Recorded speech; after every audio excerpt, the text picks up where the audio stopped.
It's their biggest check ever. That's what I'm saying. It's like beyond. It's the biggest thing they've ever done, Yeah, and it's it would insane. be. I think we're losing Jay a little. Oh, What'd you say, Jay? Your connection's goofy. Do you have Minecraft up? I'm with you. My bad. I see what. I got. He does. He has other screens up. There you go. You know, he's Minecraft got is all cool. these screens up. He's in Sandbox right now. He's not even listening to us. He's at the Snoop Dogg concert in. Yeah. He's chilling with Justin Bieber. He actually has the contacts my on. God. Zuckerberg's new contacts. We just can't see them. So I yeah, so gotta close a couple this things. check. Oh, you're still The best shutting. part He's still is- shutting a few windows. So yeah, so like Andreessen Horowitz, they wrote their largest check for the largest thing ever, and we all have the judgment. So like, I want to hear Jarrett's hot take, and then I saw Jay's counterpost. But Jarrett, give the hot take, and then we'll get Jay's view there. Well, I mean, I think your knee-jerk reaction, like I think most people's knee-jerk reaction was it was just a joke. Like the article that I read, and I've got a bunch of articles pulled up, but it was like people woke up in Silicon Valley, and they saw this headline and they thought it was an actual joke. Like, is this an Onion article? Like, Because am I like the Babylon Bee? yeah, well, we're just waiting for Ashton Kutcher to pop out and say you've been punked or something no. because we're talking $350 million they gave to this Over- guy. Yep. Yeah. Over $1 billion valuation. $1 billion valuation, and this thing hasn't even worked. Now, there are like actual assets behind this because he has essentially bought up real estate I saw that. in, It's a and I ton of want to real make estate. sure I'm saying the right cities. Miami, Fort Lauderdale, Atlanta, and Nashville. And he's got 3,000 apartment units. And, his thing with WeWork, he tried to do WeLive, and that crashed and burned. And I think if anyone has seen the Hulu documentary on it, I mean, I think it's like it was nuts. it was super good. But I think WeLive and this idea of like communal living, in theory, is always super good, right? But then if you've seen The Beach with Leonardo DiCaprio, eventually, Which is maybe it's phenomenal, not going by to the work way. out. Sleeper Phenomenal movie. Yeah. Yeah, one of his best movies. It just gets really, really tough. So anyway, I struggle to, I don't know. I struggle to see how it's going to work. But my hot take, it's not really a hot take. I think it's most people's general knee-jerk reaction, which was like, whoa, how did they give him $350 million? He is literally the case study at overvaluation and like ego-driven valuations.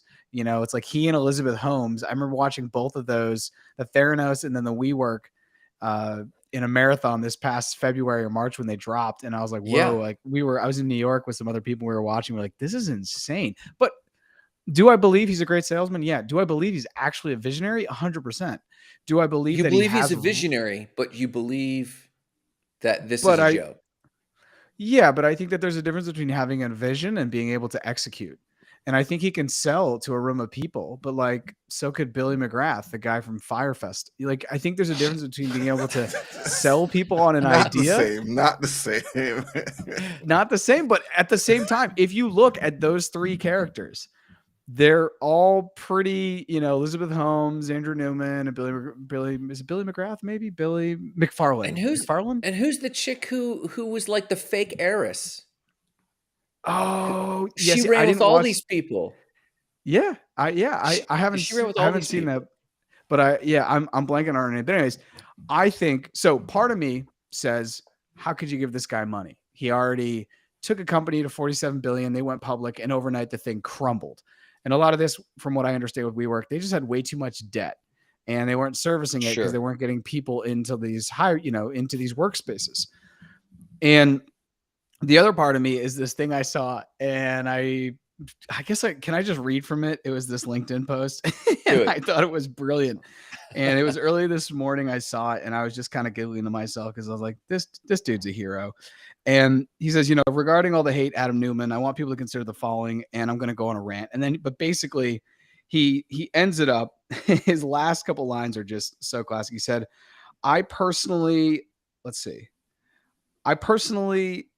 okay, hold on. my screenshot works. I personally love the idea, and I wish him nothing but the best as he takes on his new venture. I only hope he learned from his previous mistakes, which I suspect he has. So haters, STFU, please. I'm not going to, not suitable for work. And maybe instead of bashing, go create. And I do think that there's something to be said in his last line, because I do think in life, and this is not just with, Newman here, people are so easy to judge whatever you're doing. And it's how are you going to hate someone in the gym when you're not going to the gym? How are you going to hate a content creator when you won't even put up a story with your face on it? Cause it like makes you, cause you have anxiety or whatever around that. So I think we live in this world where like, it's easy to hate on people. But the reality of it is, unless you're doing it, unless you're doing whatever they're doing on their level, maybe you should, sit back and see what you can learn. I saw this, and then we'll go to Jay real quick because, your initial feedback, Jared, was like, this guy is a crook and a swindler. And I said, well, those aren't mutually exclusive necessarily, but I saw this tweet yesterday or earlier this morning, and this guy was like, dear Lord Jesus, I pray for the confidence of Adam Newman to go through what he went through and then to motherfucking ask for another 300 billion. Someone give me those brass balls, please. Like, and I agree. But Jay, you kind of countered us in our WhatsApp, man. What were you thinking, dude? I'm thinking like WeWork wasn't Adam Newman's fault. Like, yeah, he's like the eccentric leader and he eventually got kicked out of his company. But like, how many other people got kicked out of their company? Like Jack Dorsey got kicked out. What's his name? Steve Jobs got kicked out. Steve Jobs, more than once. Yeah, right. I think the issue with WeWork was that Adam gave away too much of the company for too high of a valuation, and then at that point, he lost control over what he could do and couldn't do, and so they got rid of him, and then they stopped the IPO, and then it went on a down. And then the pandemic happened, and they obviously weren't making any revenue at that point, and then it went on the downturn. But I personally feel if Adam was able to stay, the whole business was built around him and his personal brand. If he was still there, we'd be in a different place. Yo, what up, Victor? Victor's here. What's up, Victor? What's going on, Victor? Nicola. Nicola. I don't know Nicola. Without not Crypto Bros, I'm nobody. If you're not into crypto pros, what are you? That's a deeper question. Yeah, maybe we'll do a whole 24-hour live stream where we dive into the philosophical on how this is not who we are. That's funny. Well, Jay, to your point real quick on that. So I had to really get down to brass tacks of what didn't I like about the Newmans. Honestly, when the chips kind of fell, I just didn't like the extravagance with which he was spending investor money on himself. Like they had an extravagant personal parachute. Now, mind you, Tomas, boom, you guys both in sync. Yeah, we both hit it just because he knows we see him. I really felt that it was the extravagance, and I don't think the extravagance ruined the company. I would absolutely, Victor. How are you guys doing? We're great. Everyone, how you doing? We're talking about $350 million, investments to $1 billion company that hasn't done anything yet. Victor, we're great. How are you? But to Jay's point, like most of Silicon Valley is on a burn rate. They're into debt over their head, and they're into debt over years. Amazon was a debt-ridden company for over a decade, but the difference was, I think Jay gets at something here. This was the first time Silicon Valley investing was brought to a hard asset real estate company. And that was profiled long before they fell. We talked about that quite often. We're treating it like a Silicon Valley sort of tech investment. And Newman was able to sell that concept, but he could not control the market. And the market was absolutely doing its own thing. When you have a SaaS company, it's actually, believe it or not, it's hard for the hard market when it fluctuates to actually shake the philosophy of the underlying theory of a pure SaaS product. If you think about it, it's completely esoteric, and it's solving a problem that we're having no matter what the market's doing. And we're usually ramping up And so we're not in over our head, but now you have all these assets on the books and you're screwed. So my only beef with Newman, because con man, Jerry, you were saying he's a shyster. And this one thought came to mind. Do you know where we get the phrase con man? It's confidence man, right? He makes you feel good. Confidence man makes you believe something that doesn't exist yet, which is every Silicon Valley founder. Yeah. And so in essence, they're confidence men. Now, whether or not you've got it in the tank, I don't know if, here's the thing. I don't know if you're right about this, Jay. If Adam would have stayed, would he have kept it alive? I think he would have kept it alive because it was a great idea. Roger, it seems like he's with you. He's in the chat, Roger Williams. But I think it was a good idea. It was right for the time. Like we needed to figure out, how do we get people into those workspaces so that you didn't necessarily have to show up at the office. You could work remotely from anywhere in the world, and still work for those big companies. But then, the lockdown happened, the pandemic happened, all of that stuff just went out of the window. We realized we could all work from home. But now he's back with the new idea. Jared, do you have more information on what the new company is like? I like the new company. I think it makes sense. Yeah, I don't even know what it does. Yeah, so I've been looking at that, and I was just, when I said looking at that, I was doing deep investigative research, i.e. I was on Google for about 10 minutes before we got on here. But if you start to look, it's like when you go down to the beach and you're doing some crabbing, so you're just picking up rocks and you're just trying to find a crab, and every once in a while you're going to find one. I'm picking up rocks, I don't see anything. And what I'm getting from all of the stuff I looked at, I read an article in Fast Company, I read the New York Times article, and I read some stuff on LinkedIn.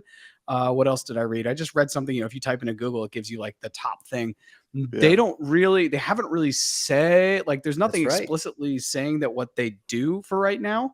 But what I think they're going to try to do, what I've heard is rumored, is they're going to help millennials and Gen Z, people who have found it very, very hard to get into a mortgage, basically start to, kind of rent to own situation. But I also read it said very explicitly, this has not been written in stone. This is not something that, we're not sure towards yet. Residential, right? And it makes sense. Yeah. No, go for it, Jared. My bad. No. I'm sorry, Jay. It was just kind of like, what I see is I feel like it's a mix of Airbnb and WeWork. And I want to call out Roger Williams's comment here, because he says WeWork was a game changer for shared office spaces. And it totally was. I've worked in co-working spaces, as we call them, all over the world, and they're beautiful. You come in, you pay a day rate, or you pay the month, or you pay the week, or you talk up the manager and you get them down to something, because maybe you're going to help them with their website or their design, or somebody. You can exchange in kind. It's almost like a barter, which is kind of cool at these places. You also then have a place where you get to meet a bunch of people, which is always super sweet. That's my favorite aspect. Yeah, so I'm not exactly sure, Jay, to answer your question. And please, people, go down. If you find something, please drop it in the chat right now. But I haven't found something that says this is exactly what they're going to do. But I do know that they have, 3,000 apartment buildings between Miami, Fort Lauderdale, Nashville, and Atlanta. And for me, it's like I want to talk to Jay's idea, because I do think that there were things that got away from Newman when he founded WeWork. But to be honest, I would have botched it way worse. 110%.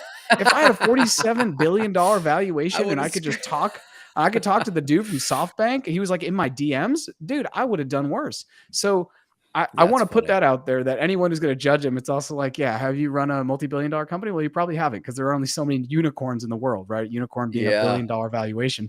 So there's that. But I if I can, pivot and shift the conversation, for me, the bigger issue here is you have Atlanta and Nashville are two of the just cities that are growing, and they're going to continue to grow over the next 10 to 15 years. And Nashville has had a huge real estate boom. So to know that he has, to know that he has real estate in Nashville and Atlanta, and Fort Lauderdale, Miami, whatever. I think this goes to a bigger conversation around around few people owning a lot of homes. Yes. Whether it's that's the conversation I want to have. Yeah, absolutely. Yeah, this is the one I want to have, because like whatever he wants to do is great. And I'm sure it will be some avant-garde idea that is actually really great. And then we'll see if he can execute it and he can operate it. And there's going to be an app, and you are now part of this thing, and you can, work from Nashville, work from Atlanta, however he wants to do it. My bigger thing is like, dude, the investment companies are coming in Yes. In the United States, especially, and this is probably happening the world over, but I'm just going to focus on the United States. Okay. In North America, maybe, if we're looking at, United States and Canada, and it's like, they're buying up single family homes. We know this. All my friends in real estate, Grant, you're in real estate. I hope you talk about this, Jay. I want you to jump on when I'm done with my backlift here. But it's like, this is scary shit, right? If you're a homeowner and you're listening to this, good on you, because I think your home's going to continue to appreciate more than whatever the 5 to 7% annually. But also because I think that the big money, smart money, is going to come in and just continue to leverage debt and throw cash at it.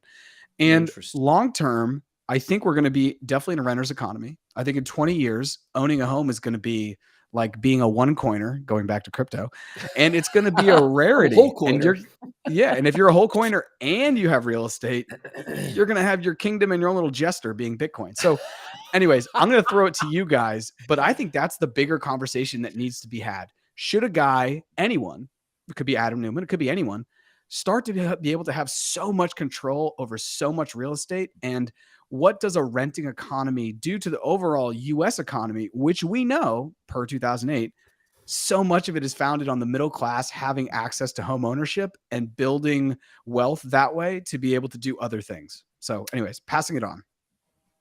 Jay, to you, why is it such an important topic for you, Jay? Yeah, Roger just dropped something in the comments. I think he's agreeing with you, Jared. Well, he's mentioning Houston as well. Yeah, I was surprised you didn't mention Texas in there. You said Atlanta. He did say Houston. You're correct. I think that was listed. I think there were 4 cities, and I think Houston was one of the 4. Yeah. Yeah, I thought the ones I've seen are Miami, Fort Lauderdale, Atlanta, and Nashville. That's not to say that he doesn't have other units in other places. Sure. I know Texas is also a place like Austin, Houston, San Antonio. These places have all blown up during the pandemic. Yeah. But in terms of buying up residential property, so Newman isn't the only one. BlackRock has been buying up a whole bunch of residential property. Even here in Toronto, they bought up like an entire city block or something of just apartment buildings. Just ridiculous, like throwing as much money as they can at it.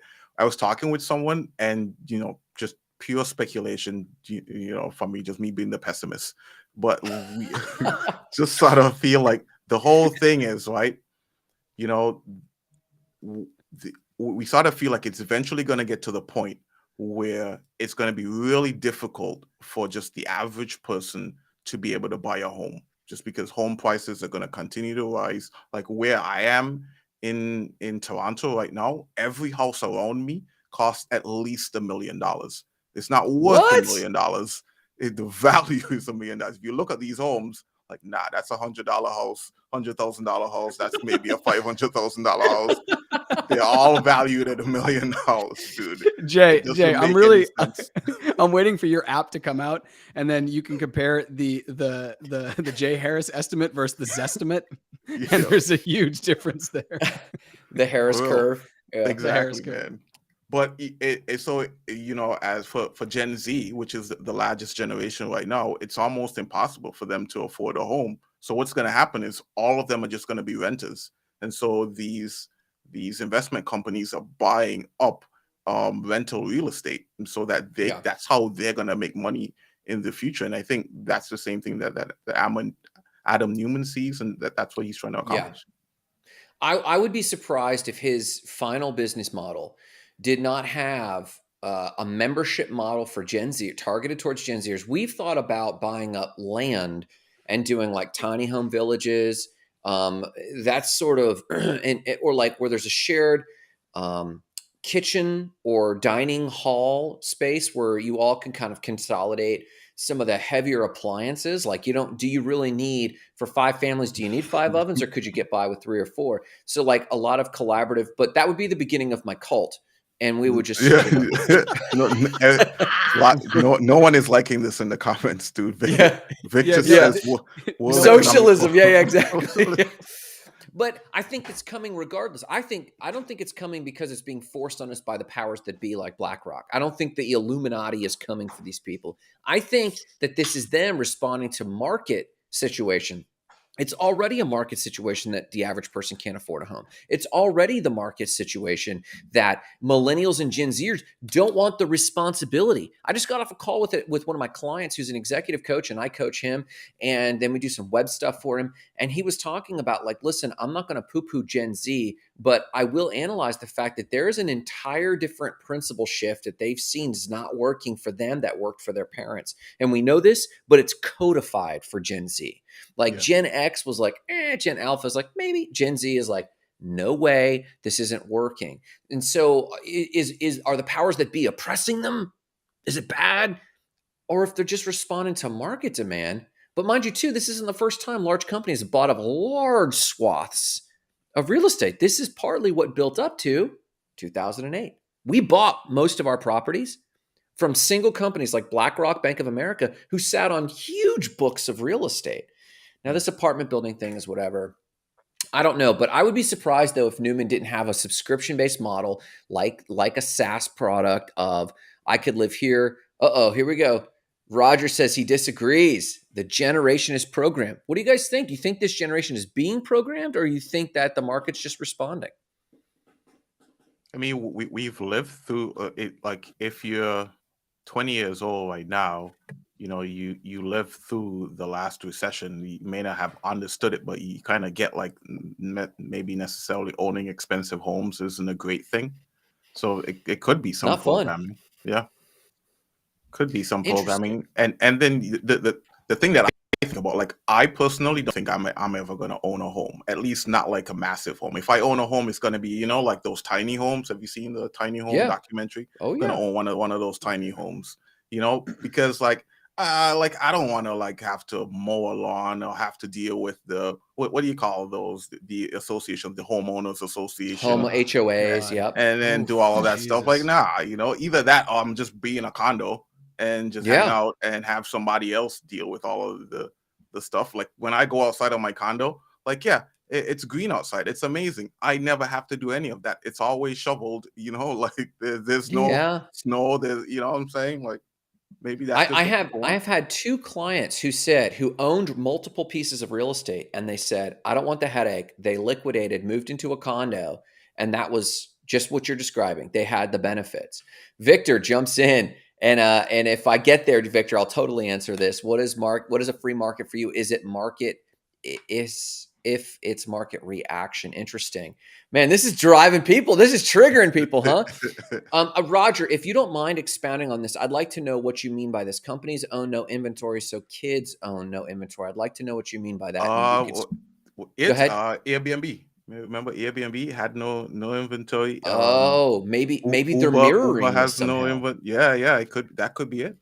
So maybe it's a reflection of the gig economy. Go ahead, Jarrett. Yeah, I was going to say, I mean, the millennials, I'm a millennial. I think many people watching this are, millennial or around or close enough that you kind of understand what a millennial is. And it's like, we're totally into the access over ownership. I love the access over ownership. So I don't know if that's what he means by programmed, but what do you mean by that? What I mean by that, another way, access over ownership. Like, I don't need to own a collection of VHSs like in the 90s or a collection of DVDs. I just use Netflix. I live in a city. I don't need to own a nice car. I'll just pay Uber X when I want to flex. Yes. I don't need to. People pay Uber X to flex? Well, it depends where you are, Jay. Okay. I had no idea that was the thing. But the idea of access over ownership, I've totally just jumped into. And I agree with that. You guys, we've never met, but I'm a huge minimalist. Like, I'm probably the most minimalist many people have met. Only a couple people have, like, outdone me on the minimalist chart, but I totally, where am I going with this? The thing that I really like is, like, you don't have to have a fancy beach house in the Dominican Republic. When I go there, I'll just throw down and get a super nice Airbnb. Like, that's all I have to do. So we're definitely in this access over ownership. And I could see what Newman could be trying to do. Like I'm saying, maybe some kind of Airbnb where you can live in and work and you have access to, and you're going to sign up on a calendar. And like you're saying, it's basically a SaaS product. If you look at it, it's a SaaS product. Cause like the Hulu documentary on Newman, the thing it really broke down was this wasn't about working. This wasn't about changing, the way that we work. That's like at least that wasn't the business. The business was real estate. And I think the Yeah. problem that he made is he tried to do real estate in New York City, which in the United States is probably the worst place to try to do real estate. So I think if he had started it in, or really tried to grow it and expand it maybe in someplace else first, maybe that would have been great. But once you have, like you were saying, Grant, and I know kind of going a little bit back to the real estate, but like once you have all that in the books, and then the pandemic happens, and I know he left before the pandemic, which was also serendipitous. He left, I think, August or September of 2019. I mean, that's just a really tough thing. So Yeah. I want to talk. We got Rogers. We've got Kyle's left some good stuff in here. Yeah, But Kyle's got a great one here. yeah, can you throw up Rogers actually? What does it say here? Yeah, no problem. Right here. Boom. He had think about this. Why do kids buy up stuff like NFT land right now, but don't want to buy real property? I mean, I'm going to do a More Than Blockchain episode coming up that's just all about digital minimalism, because that's totally where I want to be. I want to have all my value in non-tangible things that are on the blockchain and encrypted. What is the practical value of that? If you're being minimalist, why own any of it? The practical value of that from like a financial standpoint, well, I would obviously only buy things that like I could hold for a long time. Like, if I could have a CryptoPunk, a Bored Ape Yacht Club, a Doodle, pick some blue chip NFTs and then 10 Bitcoin. I'd rather have that than in its cash amount or liquid US dollar amount in real estate, for example, long term, because the way I want to live my life, I have a backpack essentially, and I travel around and I have my laptop, my mic, and I can work from home and work from anywhere. And I'm either, between Massachusetts, Brooklyn, or I'm somewhere in Latin America. So for me, it's like, I think the future, people are not like in 50 to 100 years, and I'm really extrapolating out far. Yeah. I could see where people don't put any weight into their real estate. Yeah. They're just like, yeah, I'm part of this group, so I get to go to these, I have houses in Nashville I could go to, just what Newman's talking about, in Atlanta, in Bogota, in Berlin, in Shanghai, and I could bounce around. And I've paid my month's due into that. Maybe it's an NFT. Maybe that's a housing share NFT. And then that's interesting. So housing, as far as, Maslow's hierarchy of needs, no longer becomes something that anyone's worried about, because everyone kind of fulfills their thing, whether their community gets them or, there's however it works. But all the wealth is going to go into something that everyone can have access to. Because this is and Grant, you and I've done an 1.5 hour episodes. If anyone's interested, you can go find the episode we did on this. But this is why I think Bitcoin is so much better. Would I rather have a single family home in the United States or Bitcoin? I would rather have the Bitcoin, because eventually 8 billion people are going to be trying to get at that Bitcoin. Whereas the single family home, there's only ever going to be a couple 100,000 maybe that could get at this. So anyways, I've kind of gone on a long rant, but I actually, I did some of that to go into Kyle's comment. I think he brought up something about the metaverse. The metaverse, yeah. Metaverse real estate ownership, IRL, and real life rental markets responding to programming that is responding to TradFi failures. Insightful. So actually, his comment ties in, actually, in my thinking, with Sarah's kind of riff, quality of life versus quality of legacy. Basically, she's alluding to that there's a whole generation, or not even a generation, it's an aware people group that are starting to go, wait a minute, I could have quality of life, and starting to devalue legacy, which points to, and that ties in, I think, with something Roger's saying here. Okay, that's cute, digital property, but it's not physical things. And he's raising a red flag, but the wealthy own real things. So I guess these three comments all together, they show that there's a group of people who have become aware in Web3 of NFTs and metaverse land. There's accessibility. I can still afford, maybe I can put together $3 or $5 grand, buy some real estate land. And so I have value, but it's liquid. And I was getting at this with you, Jarrett. And this is the quality of life versus the quality of legacy. There's liquidity. People don't care to hold on. And so there's basically the average person who is aware of crypto anyway, is seeing a corner of the world where they have some agency, but they're not caring about legacy. There's a hidden nihilism that's coming up here. So my question is this an evolution that's good for people? Is it inevitable? Or should we back off of crypto? Is Roger getting at that we need to back off of crypto? Where's his post here? Somewhere in here. We need to back off of crypto and take back some reality? Like, is this good? Go ahead. Jay, please go, and then I'll go. I think so. It's sort of inevitable. I read a a survey or stat recently that said by 2026, the average person is going to spend 1 hour a day in the metaverse. That's about as much time as people spend listening to podcasts right now. So imagine that. Imagine when metaverses are equal to podcasts, and how long it took for the podcast industry to get to where it is. And how quickly metaverses have caught up. And so the metaverse is sort of on the same scale or trajectory, I think, as social media was. Like when Facebook came around, it just sort of shot off, so it makes sense for all of those people who are spending that time in the metaverse to own something there that they can show off, and maybe it's just what they value. Maybe that's where their values are going, and they could flex there. Go ahead, Jared. Yeah, I mean, I like what Roger's saying, and I actually have a conversation with my buddy Jeff about this all the time about, what's worth more and what do you want? What's worth more now, right? There's two parts of an investment. What it's going to do for you today, tomorrow, and what it's going to do for you in 10 years. And my thing with him when he's like digital property, but not physical things, the wealthy own all real physical, I'm totally fine with that. If somebody wants to own their home and then they think that, they own a couple of houses and they think that that's what's going to project them into 20 years, I would rather take a quarter of that wealth today that, like, say it's worth $1 million and put it into Bitcoin. And I know that in 10 years, I think it will be worth more. At least that's my own belief. And to give an example of that, it's like if you go back 15 years, or actually, when did Instagram come out? I think it came out in 2011 or 2012, right? Well, yeah, about there. That late. Interesting. Okay. So 2011, right? So, okay, Instagram comes out and it's now 2013, 2014 when I kind of got into Instagram. If you had said to me, what do you want? I'll give you one of the two things right now. I will give you a home worth $1 million, or I'll give you 1 million followers, blue check account. Now, at the time, I would have said, give me the home. I would have said, give me the home, because I didn't understand the ramifications of the blue check and the access and the doors it would give to me. Nor would I have understood that Facebook was going to acquire it for $1 billion, and that having 1 million followers on Instagram was going to allow me to cash flow every month just by pushing silly products. So my understanding of what the digital value is going to be there, that's not something that's tangible. That's social currency. And I think in the future, in the metaverse, social currency is going to be, oh my God, that guy's a Bored Ape and he's been holding it. He minted it. Did you know he minted 0.08 ETH?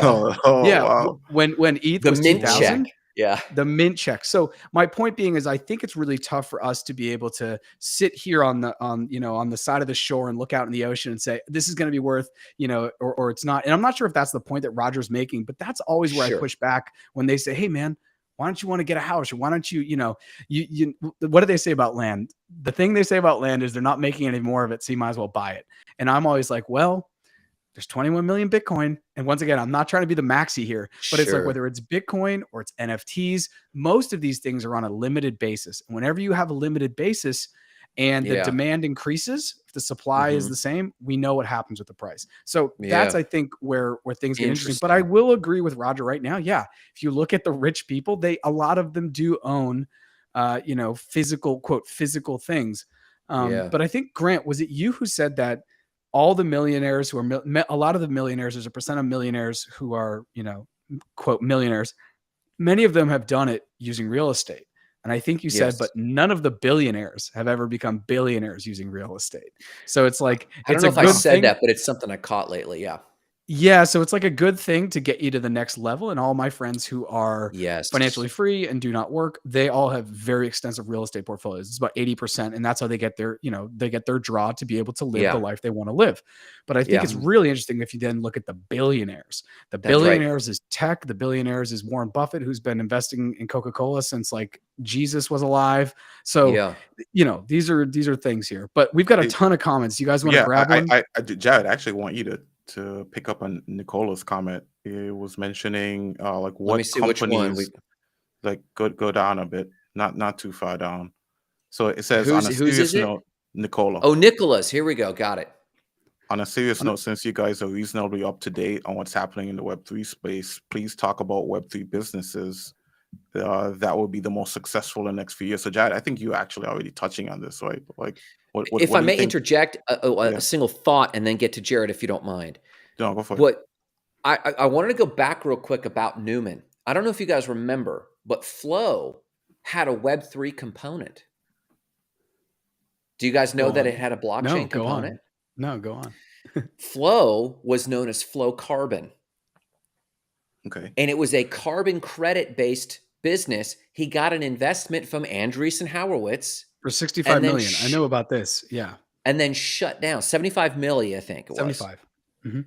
Shut down 3 months later. And I think he took that as a note on this concept and pivoted. So if we're critiquing Adam for having crashed WeWork or whatever, and this guy pitched Flow Carbon as a blockchain company, pulled, got in his relationship, and even was able to shift the original investors from a crypto concept to this concept. And this is why I think crypto and NFTs, I'm trying to tie this into this comment by Nicola, which I'll let you tackle here, Jarrett. I think he will have an NFT component that will be a membership / SaaS based ownership within this network of properties. So the reason I brought this up is on a serious note. What Web3 businesses do you think will be successful? I'm pointing towards pragmatic uses of NFTs. And then I don't know where you were going to go with that next, Jarrett.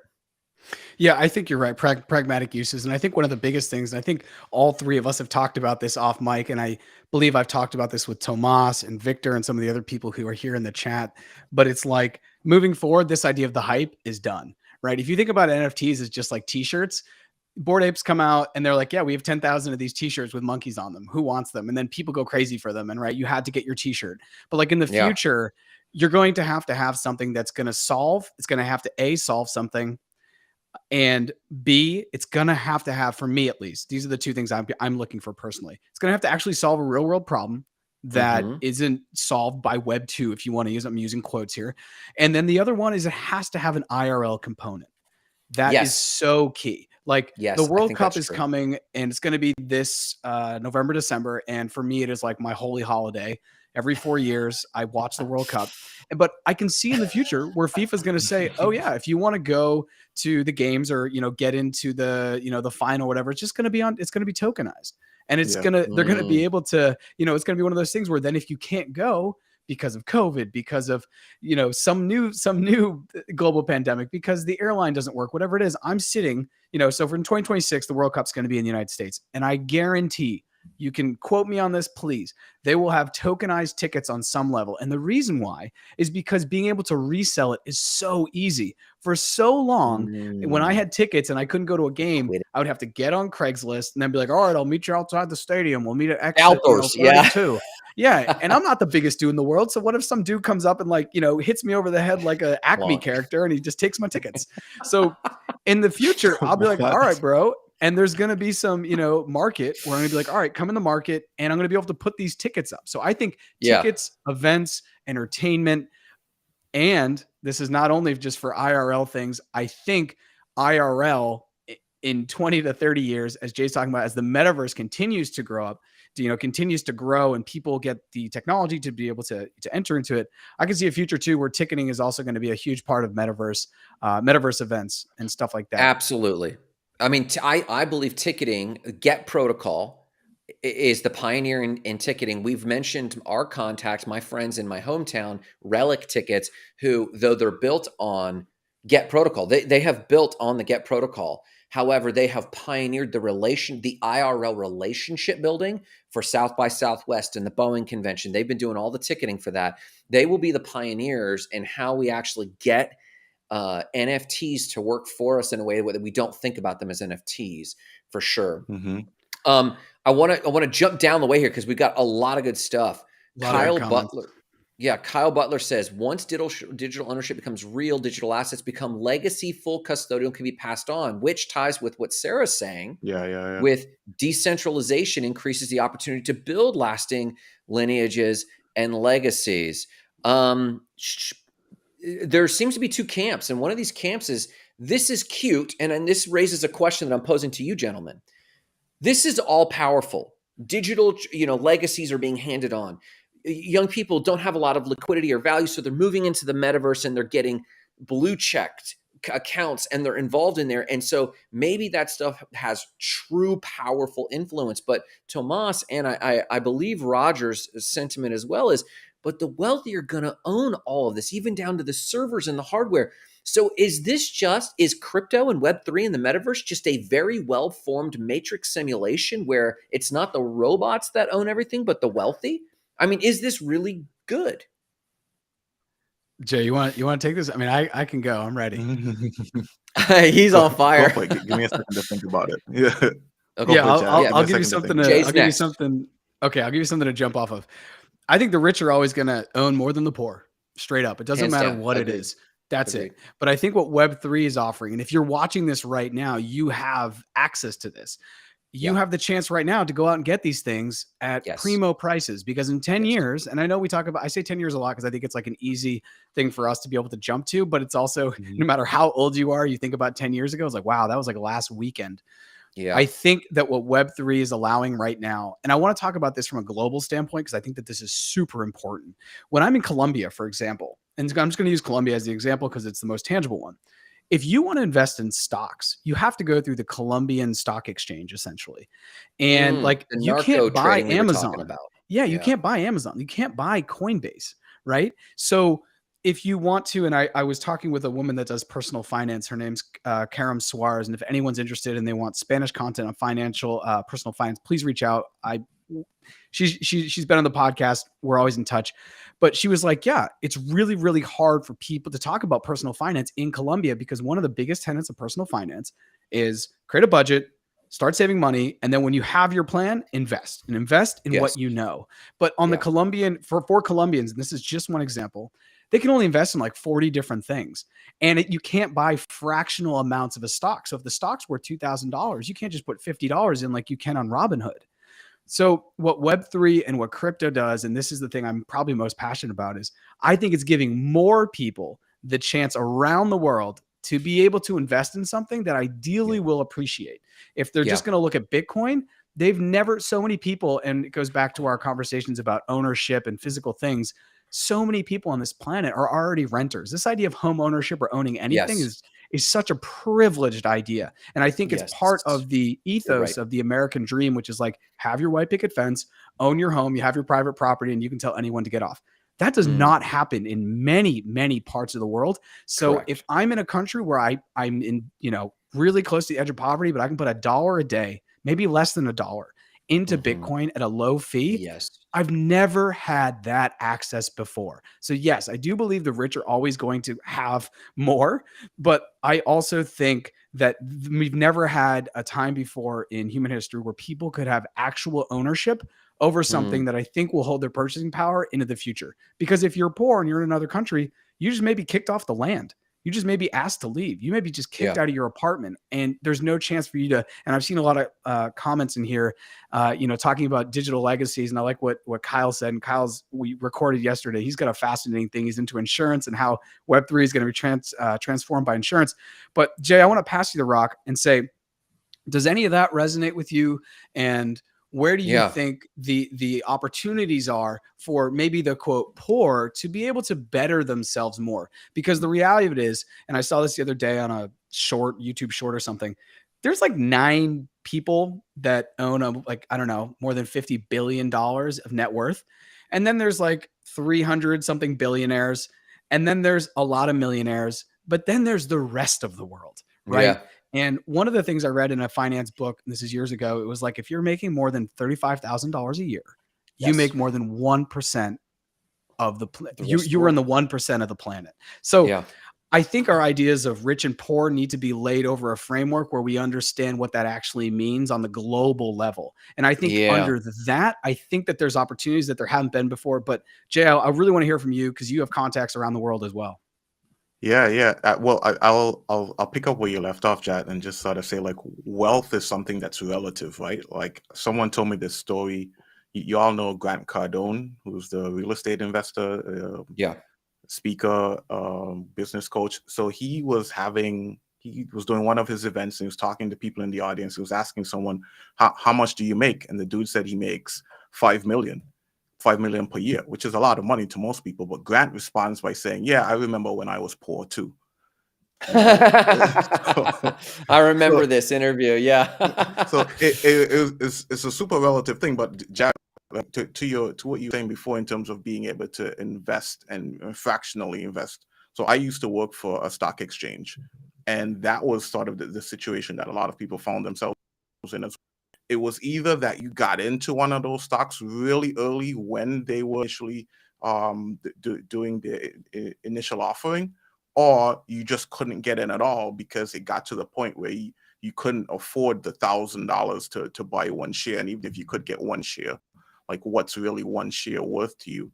Not maybe not a lot, but now you have the opportunity to invest, pennies into something that like a Cardano that you think is like eventually going to be big, and you put in a couple pennies every month or every few months, and eventually you can see your money appreciate. And I'd say too, I don't know how much of the world's wealthy are really looking at cryptocurrency and looking at Web3 and saying, hey, this is the next thing. It's more of a generational thing. So if you're wealthy and you have kids around you who are doing this thing, then maybe you're aware of it, and maybe you might invest that way. But for the most part, I think it's totally generational. And then Interesting. the last thing that I'd mention is wealth changes hands a lot, right? Like Wealth there are changes hands. Yes. yeah, there's lots of stories of people squandering wealth, of people Yeah. squandering privilege, and that wealth just moving from one person to the next. That Yeah. happens a lot, and so there are opportunities here that if we if we take care of them, if we go after them, it could really change your life personally, like during your lifetime, but then also Yeah. for like Sai was saying, for your legacy, for the people who come after you. Yeah. Sarah, Oliva made this statement: decentralization increases the opportunity to build lasting legacies. And it seems like some of the voices in the comments right now, Roger being kind of leading one side, and even George Pate, if you scroll down and read some of George's notes, he's actually raising both of them are raising a very interesting thing. Is it actual? Bitcoin, maybe. But are any others actual decentralization, or is it a well crafted matrix? Now, even if it's only on that spectrum, I know I gave two poles, but there's a whole spectrum of everything else it could be in between. If it really is just a really well formed matrix that the poor can play in while the wealthy control it, if that's really the case, then isn't that the way it's always been, to Jarrett's point? So why don't we still attempt to be involved? It's like on a spiritual side. I know we said we weren't going to talk about religion, so I won't get into religion, but you guys have heard a lot of spiritualists talk about, well, all this is an illusion. And there's an implication somehow that because I'm aware that this is an illusion, that the rules are different somehow. And my response to the people who are big into like this life is an illusion, my thing is well, even if this is a dream, even if this is the matrix, the rules are still the same in terms of how I derive fulfillment, how I derive legacy. I still go to work. So even if this is the matrix, we still have to do something. So even if the wealthy still control things like they always have, then all the biggest value to me, I think, is to Jay's point. I need to be on the lookout for what my potential opportunity to thrust, maybe not me, but my children's generation or my nieces and nephews' generation into the wealthy class so that they're set up a little bit better for what comes next. What else? I'm scrolling down the comments here. You guys have left a lot of good comments. George Pate really hit on institutional technology. Oh, I will make this note. The idea that I believe a lot of millionaires made their money in real estate, like you said, Jarrett, but very few billionaires made their money in real estate after that. Very few. Maybe Adam Newen's going to defy us a little bit on this. What I think the real wealth shift happens from millionaires in real estate to billions is institutions. There is, like you said, Jay, I don't know if I believe that crypto is necessarily a generational thing. If institutions are paying attention to it, the wealthy are paying attention to it. But because institutions are the medium through which people shift from, go ahead, millionaires to billionaires. No, I was just shouting out Jamali, who jumped into the comments. Keep Oh, going. Jamali, good morning or good afternoon, depending on where you're at. So this idea that institutional and money is different than the wealthy money, I believe that that's a misperception. That is how the wealthy are becoming billionaires. And so to me, they're kind of one and the same. Now, there might be, a small handful of elites that are in the billions that are trading in this institutional money, and there might be a lot of, players in that, but I don't know very many wealthy, really wealthy people, centimillionaires, who are doing this outside of an institution because they're leveraging wealth. They're basically leveraging debt. They're debt players at that point. Yeah. Yeah. Mega debt players. Jared, you look like you're brewing on a thought there. Yeah, I think that's the point I really want to make. I have both books upstairs, which is the Bitcoin Standard and the Fiat Standard. And I've read the Bitcoin Standard and I'm on my way through the Fiat Standard. And one of the things that becomes so abundantly clear is that there's really only two ways to play the game, right? When you're in the Fiat Standard, which we're all in, unless you somehow only exist in a Bitcoin world, which would be cool. Maybe you do. But it's like there's two ways. One is to take on a shit ton of debt, be super indebted, leverage that debt, and buy assets. And those assets cash flow. And then you pay back your debt. And you're going to make more money in your cash flow than you owe to your interest payments monthly. I've just described real estate. And the other way is you don't take any debt and you basically just live paycheck to paycheck and it's uncertain. But both of those are super uncertain because then something like the pandemic happens and all of a sudden, the tenants are leaving or they're not going to pay or whatever. And the one point I want to make is that in the Fiat Standard, in order to be able to be wealthy, you have to be able to have things that can gain collateral to then leverage to get debt. And that's kind of what you're talking about, how the centimillionaires then leverage that and then they'll, do something else. And I think Bitcoin is going to be that for so many people on the planet who before have not had anything that they could leverage. They're like, yeah, but I have my store, I have my tienda, I have my bodega, I have this.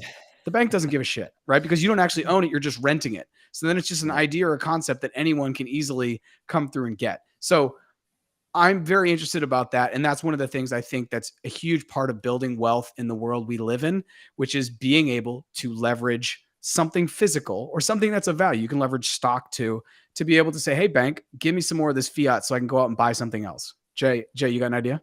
Yeah, I agree with you. Living paycheck to paycheck is really uncertain, but I'd say debt is not uncertain as long as you have enough debt. So the example I I use, agree with that. If I go back to Grant Cardone, he tells the Yes. story of initially he was when the last financial recession happened, he was like $50 million in debt, and the bank came knocking on his door and asking for that money back. Grant, did you tell this story? I think no. Keep going. No? This was like an interview with Andrew Harmozy or something like this, but keep going. Yeah, I've told this story, but Jay, it's so worth repeating every time. Yeah. So he's $50 million in debt.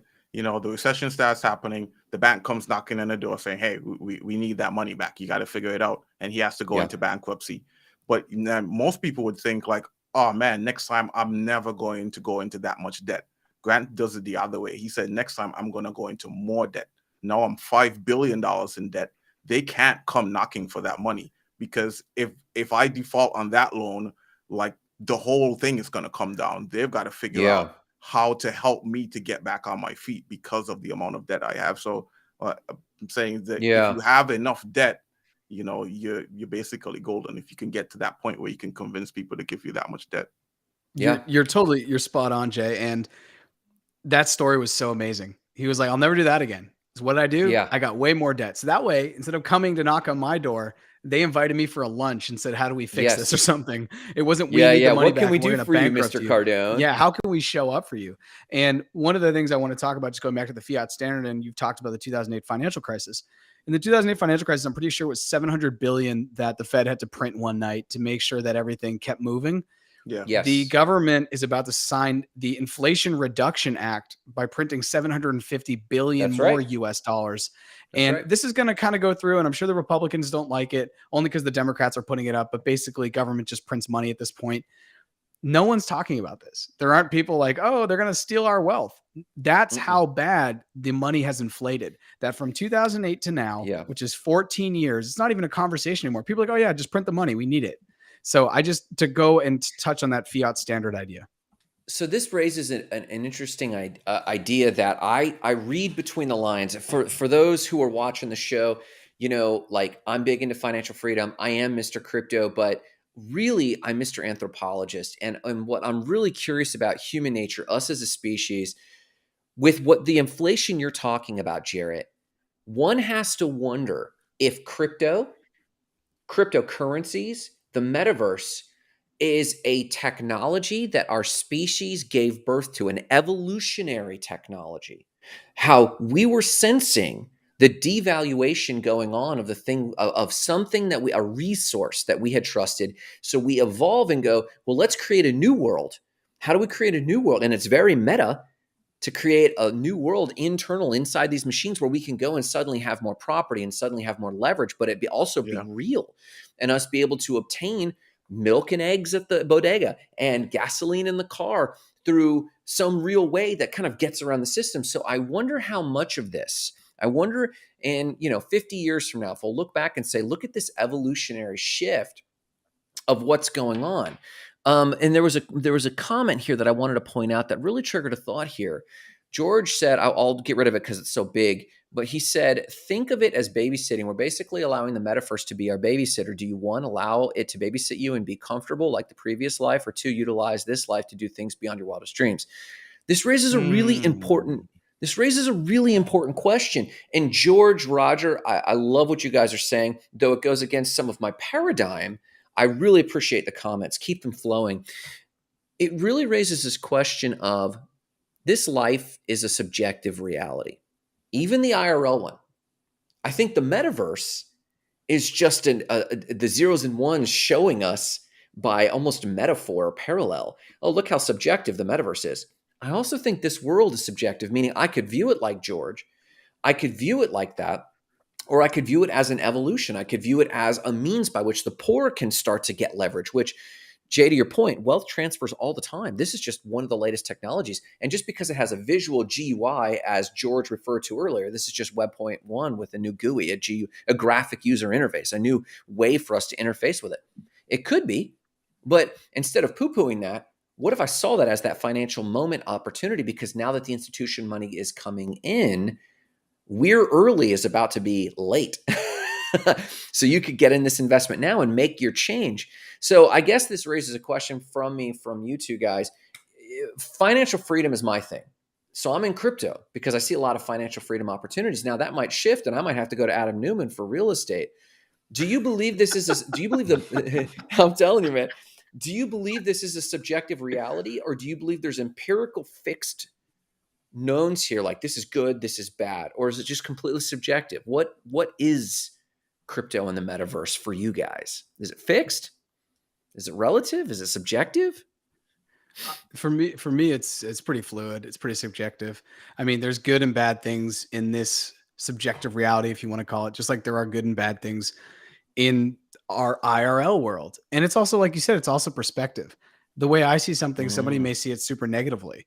If the three of us, just like it's like art, right? Life is essentially art. We're all looking at a painting and then we all decide what we want to do with that painting, and everyone's going to see it differently. And that whole idea of like, you don't walk into a river twice because you're always a different person, even if you step in the same places, right? If you're thinking about like the time continuum, and I'm feeling like Dr. Strange a little bit here, but we've had some really, really good comments here, and I want to thank everyone. And if we don't get to them, it's nothing personal.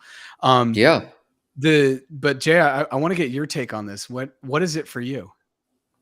I think we are the first generation to use crypto, first generation to be in the metaverse. And so it's obviously going to be subjective. Some of us are going to get it right away and some of us won't. There were some people who got the automobile right away. And some people were like, I'm going to stick with my horse and buggy, and you know what happened to the horses and buggies, right? Like, Jared, do you remember there's this thing that they usually tell about New York City, where before the automobile was introduced, the city planners were trying to figure out what did they do with all of the horse poo, because there were so many horses. Eventually, they weren't going to have a place to put all of the horse droppings, right? And then, but they couldn't imagine what would happen if there was something to replace a horse, because that just didn't exist to them. And I think a lot of us are in that paradigm where we can't imagine living in a metaverse, like actually spending your entire day, in a virtual reality space using digital goods entirely, almost entirely. But maybe we get to the place where, food isn't the way that you usually think of food, and like just like life isn't the way that you usually think of life. Like you don't have to go outside to ride your bike like you do, Jarrett, or play sports or do all that stuff. The world just changes, but that might be a few generations after us, right? That might be 100 years from now, So Yeah. we just got to Let give me it do some a quick. time. Go ahead, Jared.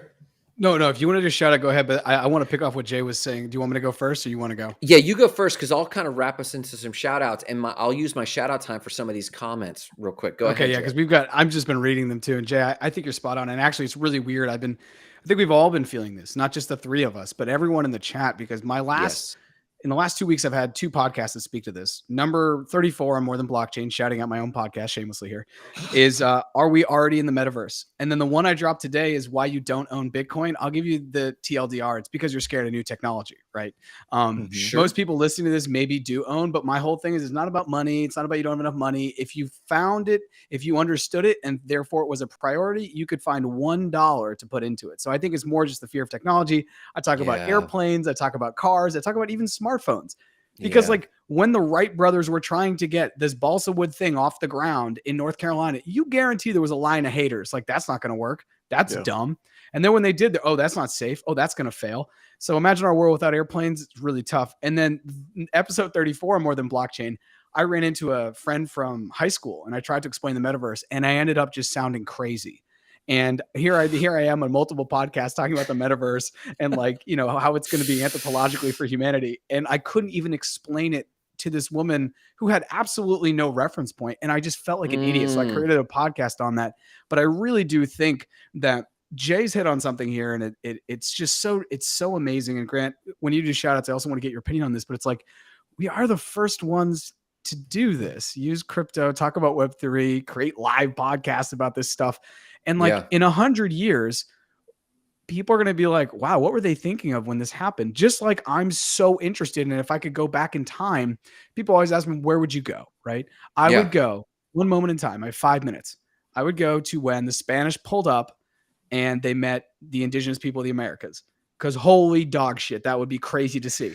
But another thing equally would see would be like when the three of us go back in time, we're riding down, we're in New York City, we're riding in our car and people are calling it a horseless carriage and they think we're backwards, right? So I think it's all relative. I think it's, wherever you find yourself in time. But Grant, if you want to shout out some stuff and then also speak a few quick shout outs. So first off, our buddy Billy jumps in. We haven't seen Billy in a little while. Gratitude. He's just shouting gratitude. And that's in his soul.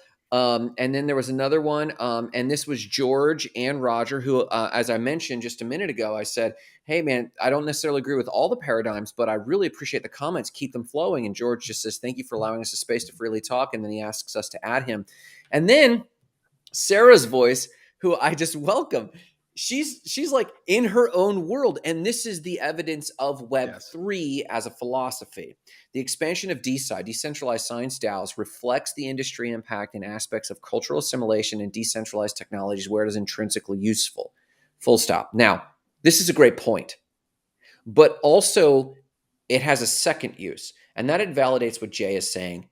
We're the first generation wielding this thing. And everyone in this comment chain, all they're expressing is their own unique flavor of how they're trying to wrap their head around it. For some, it's threatening. For others, it's warning. But then even George, who said, who's kind of been, has some cautionary comments, then also follows with a very valid comment. That's exactly how I see it. This is the largest wealth transfer ever. So he also sees this. And what I love about everyone in the comments, I love everyone's vibe, whether we agree or not. What I love is that everyone is trying to get their head around it. This is the first full-blown technological revolution where we've had a previous technological revolution, the internet and social media, to observe this technology sprout, give birth, give fruit, prune, treat everyone like trash, and then become its own thing and go through the full cycle, because the last time that something this big happened was when the internet came out. And so this is also that revolutionary, but we have the opportunity to comment and to coach and to get through this. So as we're wrapping up the show, my shout out is to the commenters who really got involved today and really made this show, today's particular show, I think particularly rich. We had so many subtopics and we only touched on one topic that we had originally lined up. And that's me bragging on you guys, the viewers. So please take a minute. My shout out is to y'all. Please take a minute to share, like, or follow Not Crypto Bros so that we get more people involved in the conversation. Jay, give me your shout out. Man, I'm gonna pick up where you left off, Grant. I gotta shout out the commenters as well, everybody who's with us today, because you guys know that the audience doesn't know when we started out. I told you I was feeling nervous. I didn't know if anyone was gonna show up today. I wasn't gonna call you out, bro. And then like people came out in force. I don't know. We probably had like 100 comments today. So I'm just, like hand on heart, appreciate y'all for coming out. Yes. And just hanging out with us for a little while today, man. So shout out to everybody that's in the comments. Actually, like I wrote down a bunch of names. I'm going to add as many people as I can, as much of you as I can find. So just appreciate y'all, man. And we'll see you next week. Yeah.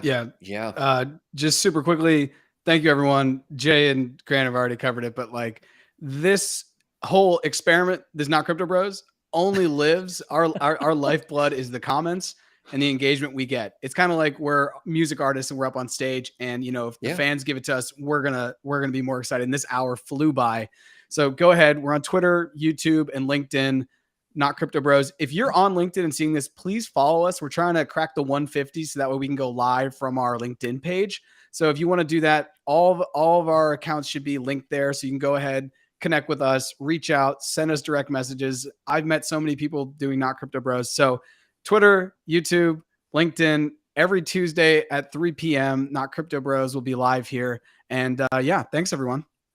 Thank you guys so much. Have a beautiful day.